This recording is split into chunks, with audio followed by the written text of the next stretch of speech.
Talofalava Malolele, welcome to another episode of The Pacific Way, bringing you stories that matter to Pacific people. The livelihood of the entire Pacific region is under threat, and many islands are already being attacked by a disease-resistant variety of coconut rhinoceros beetle. Many of our Pacific people are dependent solely on the copra industry, and economies stand to suffer millions of dollars in damage if nothing is done to stop these hungry invaders. Paradise has long been synonymous to images of blue skies, white sands, turquoise seas, friendly people, and green swaying palms in the Pacific. And this idea of paradise has been attracting and bringing over 2.3 million visitors to our shores yearly. In the Pacific, we welcome them with our warmest halo, ali, bula, talofa, and malo. The World Bank estimates that our visitors add an estimated value of US $1.8 billion in annual income and some 128,000 new jobs created in our region. But there is one unwelcome visitor that has invaded our islands, and not only is it changing this image of paradise that is so well known to our tourists, it has also placed one of our region's main thriving industries and the livelihoods of thousands of communities in the Pacific under serious threat. The coconut rhinoceros beetle's favorite diet consists of coconut palms, and this damaging insect rapidly causes the destruction of healthy coconut plantations. The coconut rhinoceros beetle first came into our region, Southwest Pacific, in the early 1990s. And then it started to spread from Samoa, coming up towards Tonga, then finally to Fiji, where it actually spread to the other islands. Yeah?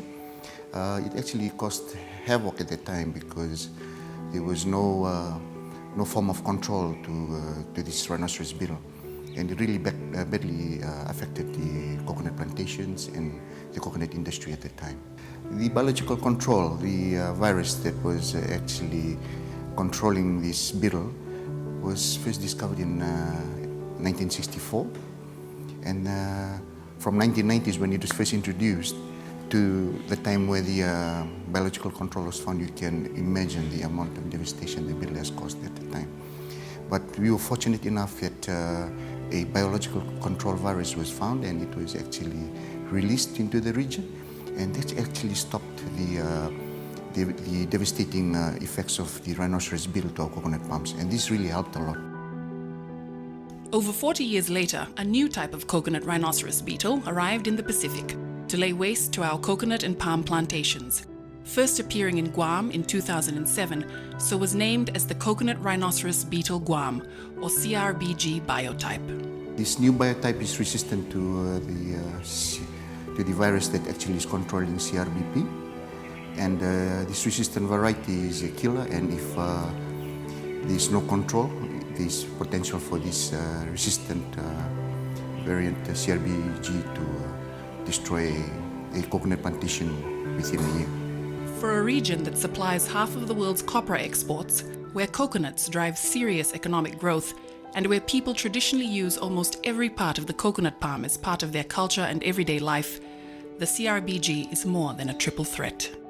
The unwelcome visitor took only 8 years to rapidly migrate across the region and moved across to Papua New Guinea in 2009, Hawaii and Palau in 2014, and the Solomon Islands in 2015. Coconut to us in Solomon Islands, it's not only used as for economic, for trade, but it's a food security thing here as well. So it's really important, and it's one of our traditional crops, which has a lot of value to our for cultural reasons. I think in terms of industry, coconut, it's really one of the main crops our rural people depend on for livelihood and for things like school fees and that. It's what the majority of Solomon Islanders use to sustain them economically and as a food security. The majority of people will be affected if anything devastated our coconut palms or coconut industry. First, the agriculture is the biggest component in our GDP. It consists of 17%, and the coconut and the palm oil itself is around 10% of the export in the country, so it's a very big part of our economy. The CRB is having an impact on the economy, particularly for the coconut industry and the palm oil, and this has affected the supply side of the economy. The first detection was in Honiara, east of Honiara, which is around Panatina village. And the thinking was that it's first, okay, that's where the Pacific Arts Festival started in 2012. We picked it up in 2014, the first confirmation. Now it spreads to around 6 provinces in Solomon Islands. At the moment, we've got 12 sites we are working on in different provinces. So there's now a confirmation in Renal, Central Province, Malaita, Ulawa in the Makira Province. And we'll be rolling out our delimiting survey team to confirm these sites and to confirm the spread, how far it spreads in all these 12 locations very soon. The coconut and copra are transported by boat from provinces to Honiara. And also we expected that because of the movement of boats in Solomon Islands, we also assume that, because Sierra bee is attracted by lights. And so maybe when they see a light, then they can fly and maybe just sneak in the boat, and maybe when they arrive in another port, they can also fly out from the boat onto the mainland. But also, like I've said earlier on, when people transport chicken manure, and maybe those are larvae eaten in the chicken manure. And when the farmers started using those chicken manure in the gardens, those larvae become mature and they fly out from those gardens and they become active in the other site where the chicken manure is transported to.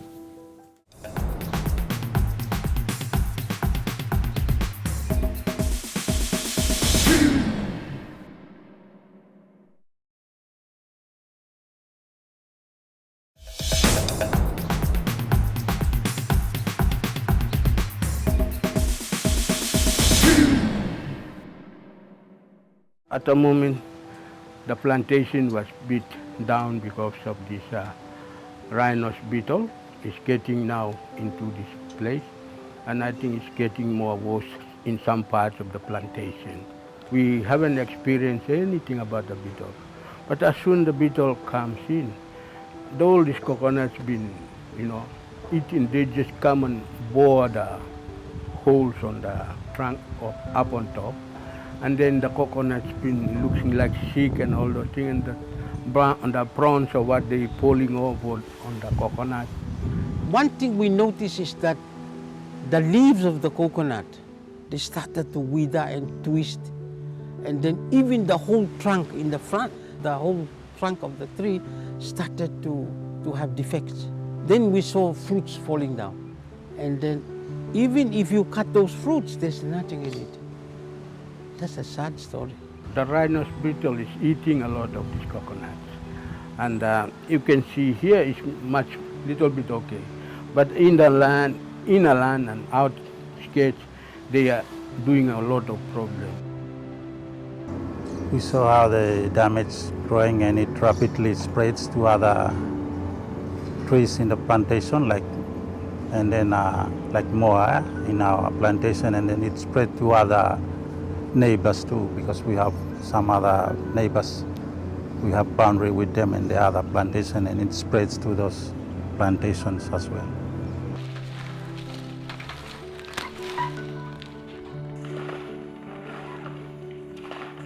This year we're facing a big problem, so copra. Inside beetles spoil everything. But when I for them to the beetles, so we'll try to what for do with it, but guarantee for do with him too. Because I think it's a masalah about agriculture or whatever things by size 7 these are beetles. By size good land. But 8 years to come, I will face big problem lo beetles. What coconut down, what a live branch coconut fall down. So I find hard for half a kill die this a lot. insect o di sala arayan awat beetle. The CRB beetle infestation started in our plantation beginning of 2006, but in Honiara town around about 2005. During that time, it mainly affected only our replanted palms, not the mature palms. Once we start to see the damage in progress, we will see holes on the fronts, and then at the spear you won't see anything growing there, which is the main growing point of the palm. So once the spear is gone, palm is dead also.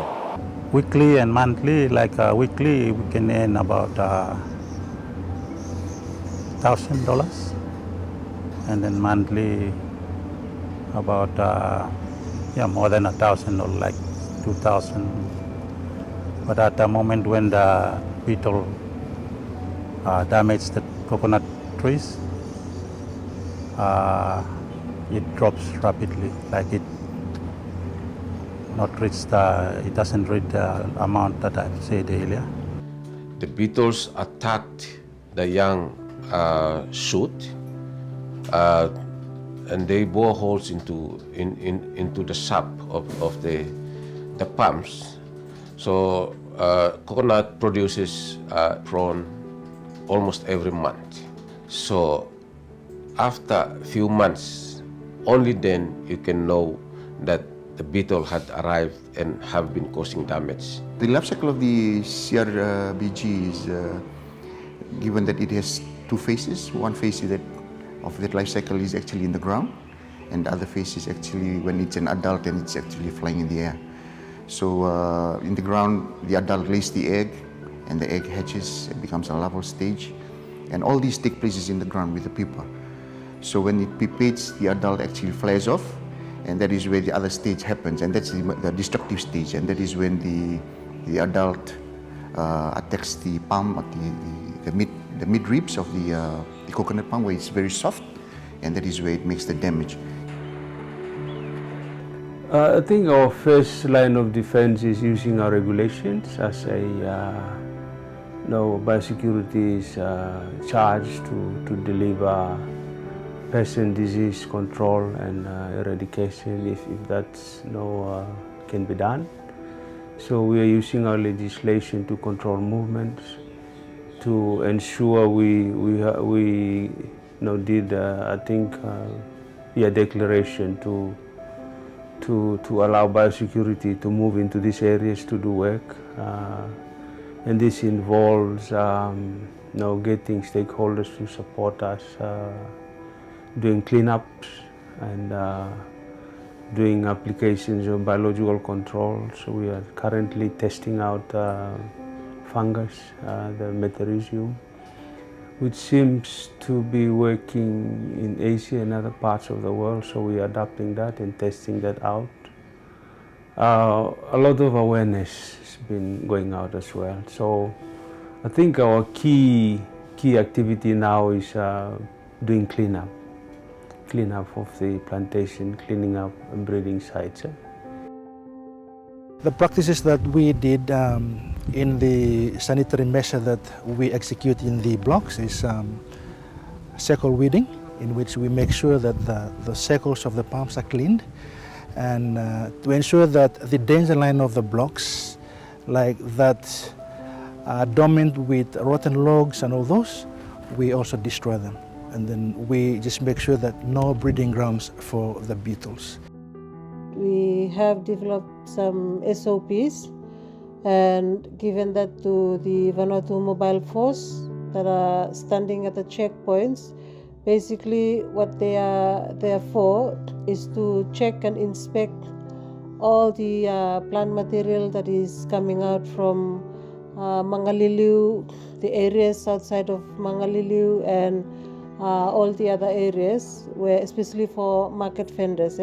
SPC has really helped the Department of Biosecurity Vanuatu in the first instance, just the first day when the officers found the beetle as well as the signs of damage. They brought the beetle over. They brought the coconut leaf that was damaged. We took the picture and we sent it out to officers in SPC, and just a few minutes later they came back and they said that just by looking at the pictures they confirmed that it is CRB. So, and they also help us on how to go about with the planning for doing the response of the emergency. It is so crucial that each country has an emergency response plan. And I believe there is a biosecurity plan which includes the emergency response plan. But having said that, there are a lot of people or authority tend to take not much interest until they are hit when the outbreak happens, and that's when they tend to react. But the proactive role and having funding available is so important. The CIDP really created a great toolkit that can be accessed by anyone, and it's user-friendly. And you can, for farmers to access it, as long as you have a smartphone and access to internet, you are able to go into, there's a web link to it, you can get in, and these are various highlighted sections in there that you can get. And being a farmer, if you are concerned about pest and disease, yeah, it's able to tell you in which different stages of the coconut palm tree that you are able to find different pest and disease. The coconut industry is a very vital part of the economy, and it's also a bigger part of our exports compared to other agricultural crops. So maintaining that sector is very important for the country, and also important for their own livelihood as well. So the message is for them to fight hard to control this CRB and ensure to maintain the coconut industry. So my advice to people out there is work together. It's not a one-man business. And that will cover the reason as well, because who knows, it will come to your country, to the country neighbors. We have to keep watch out and work with biosecurity. I think that's right. Continue to do the sanitation practices, continue to kill if they see any, and continue to burn the rotten logs or trees that will create a breeding site for the beetles. And don't give up the fight for the beetle. They just have to continue on, because we are not eradicating it, but we must have to learn to manage how to control the population. So as long as we control the population, then we will see less damage. I think by me, no give up. By me replant everything we must no give up for that one. Must beetle spoil everything, but by me no give up on planting coconut. But him take years for him harvest, but no give up. We're sorry because coconut is part of our lives. But what can you do? You know, you can't just sit and cry over spilled milk. You have to do something. Our battle against the beetle is far from over, and we must continue to do everything we can individually and as a region to fight it. When the coconut rhinoceros beetle destroys our coconuts, not only is our way of life severely affected, but thousands of Pacific livelihoods are in fact at stake. This video was brought to you by the Coconut Industry Development for the Pacific, a joint initiative of the Pacific Community and the European Union, as part of a broader economic partnership between the European Union and the African, Caribbean, Pacific states. For more information, please visit our websites.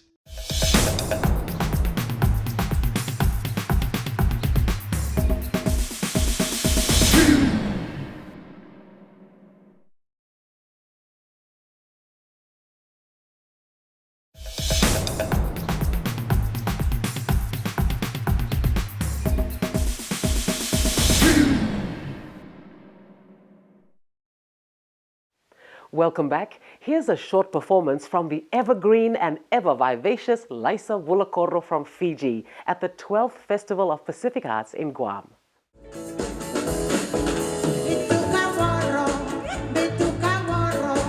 Ay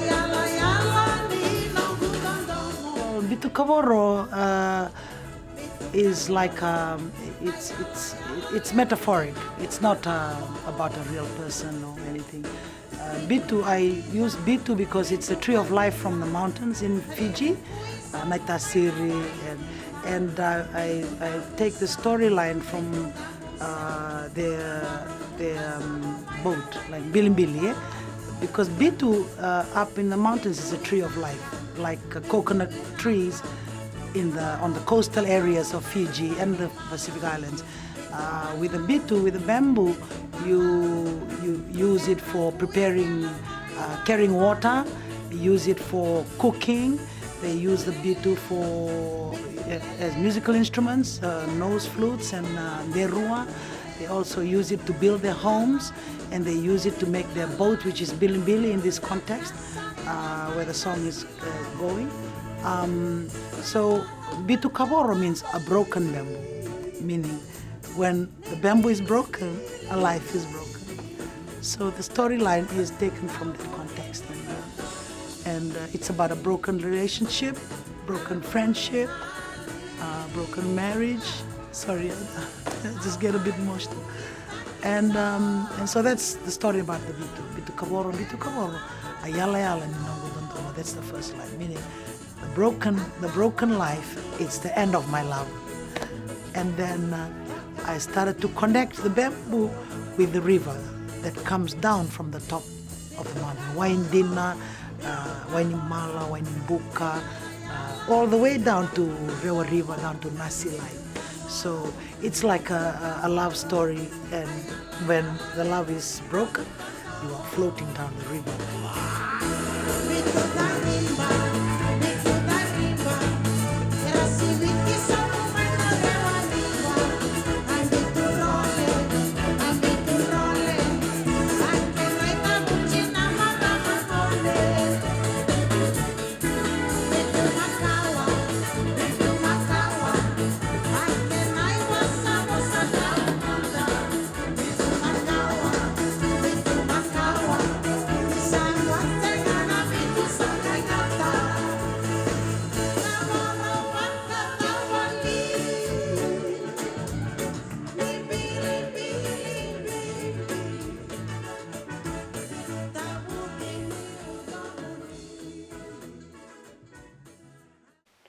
And that brings us to the end of another season of The Pacific Way and my last stint as your host. I want to take this opportunity to express how wonderful it has been to be part of the Pacific Way family, to have been allowed to bring you stories from around the region for the last 24 years. It has been an honor and a privilege to have been allowed into your homes. The Pacific Way has given me the opportunity to learn about our big ocean states, our traditions and languages, and the challenges we all face as a region. This experience has made me even more proud to be from the Pacific and has hardened my resolve to do all that I can to protect our unique traditions and languages in the face of globalization and climate change. I hope the Pacific Way will continue for many more years to bring you stories from around our beautiful Pacific. And I want to say at this juncture, thank you very, very much to the crew of the Pacific Way, both past and present. Until the next time I see you somewhere, hopefully in your home country or around Fiji, Ni Samwa Demanda. Look at you, au revoir.